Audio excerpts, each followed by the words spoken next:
I love sleeping. You know you love sleeping a little too much if you've ever wondered why the snooze button on your alarm clock doesn't have the option to add seconds. Oh, come on, I can sleep for 15 more seconds. There's no need for me to wake up right at the crack of noon. Then my wife loves hitting the snooze button, which wouldn't be so bad, but I'm the one that wakes her up in the morning. Now, I know the purpose of the alarm clock.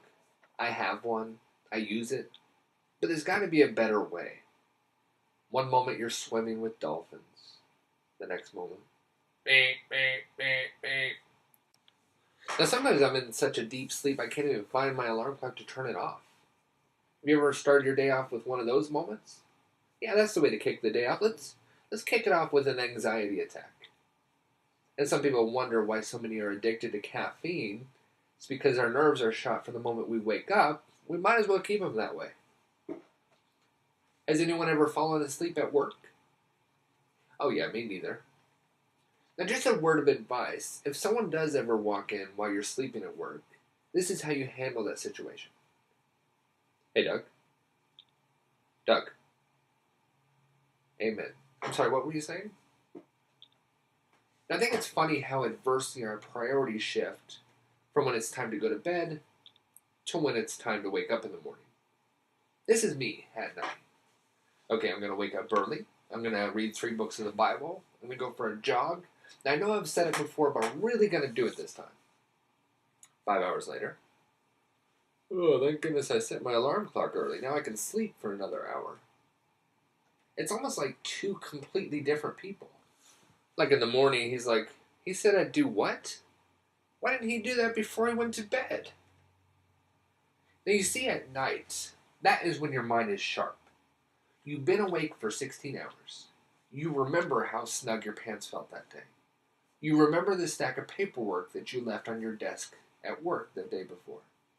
You remember how out of breath you were when you had to take the stairs.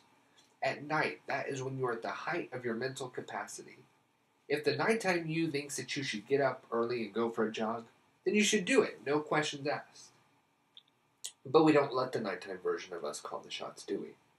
Oh no, we let the morning groggy version of us call the shots.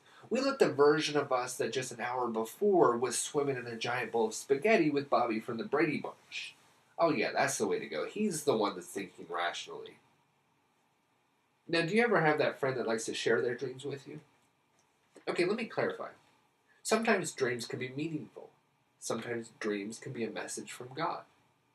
I'm not talking about those dreams. I'm talking about these dreams. Okay, so I was at the bowling alley. Only it wasn't really the bowling alley, it was CVS. I was walking down the aisle. Only it wasn't really an aisle, it was a river. I went to the front desk, and there was a boy wearing a yellow poncho. It looked like this boy I went to camp with, but I don't know his name because I never actually talked to him. Halfway through the conversation with the boy in the yellow poncho, it turned out to be my mother. You know, there was probably a reason that you were asleep during all of that. I know I was having great difficulty keeping my eyes open. Now, if you have a friend that likes to share these kinds of dreams with you, I have a helpful solution to resolve this situation. Make up a translation, preferably one that they're not going to particularly care for. Hey man, I believe, just like the last couple of dreams you shared with me, I believe that means that you are deeply in love with your own mother, and you want to express your feelings for her in the form of interpretive dance. Now, I actually have dreams about public speaking. That's actually where I get most of my practice, and I can honestly say this is much easier with my pants on.